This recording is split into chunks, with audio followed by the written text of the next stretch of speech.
અને આપણી સ્કૂલ માટે જે મોમેન્ટ એમણે આપી છે એ આપણી શાળાના આચાર્ય શ્રી નિશા મેડમને આપશે એમના વરદ હસ્તે.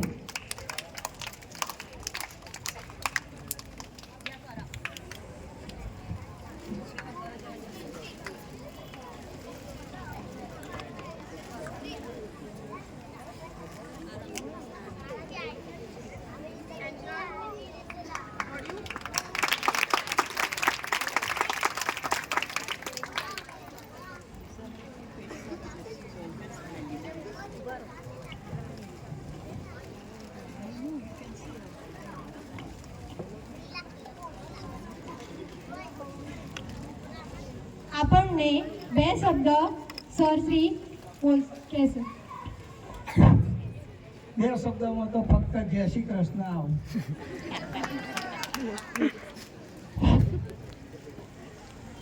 ઓમકાર બિંદુ સંયુક્તમ નિત્યમ ધ્યાયન્તિ યોગિન કામદ મોક્ષદ ચેવો ઓમકારાય નમો નમઃ. તમને બધાને જોઈને હું પહેલાં જેટલો તમારા કરતાં ડબલ તોફાની હતો એટલે તમે બહુ સાઈડ બેઠા છો ને તો મને બહુ ગમે છે. આ વાર્ષિક ઉત્સવ એટલે શું? જેમ આપણે આપણો જન્મદિવસ ઉજવીએ, બીજા બધા પ્રોગ્રામ કરીએ, તો આજનો પ્રોગ્રામ તમારો શું છે કે સ્કૂલમાંથી કંઈક લઈને જવાનું, બરાબર, આગળના ધોરણમાં જવાનું, સારું વસ્તુ શીખવાનું.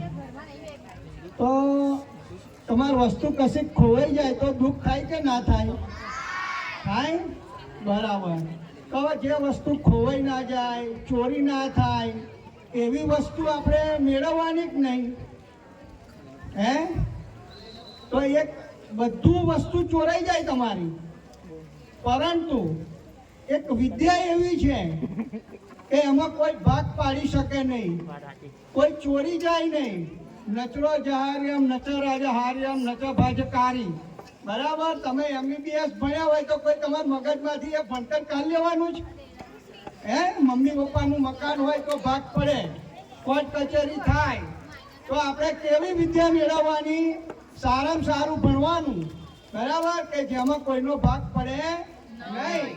તો આજ પછી તમારે નિયમ રાખવાનો, સારામાં સારી વિદ્યા અભ્યાસ પ્રાપ્ત કરવાનું અને સમાજની મય જે રીતે આપણે બધા અત્યારે દાતાઓ આપણને ઇનામો આપે, પ્રોત્સાહન કરે, એ રીતે આપણે પણ મોટા થઈ અને આપણે પણ સમાજને જે ઋણ છે એ પૂરું કરવું.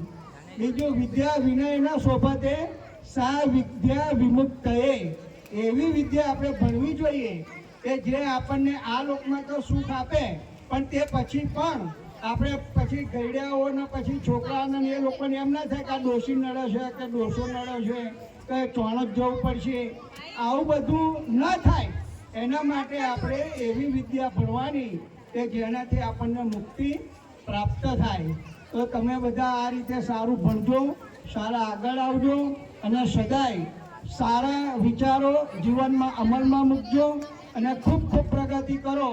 સર્વને જય મહારાજ.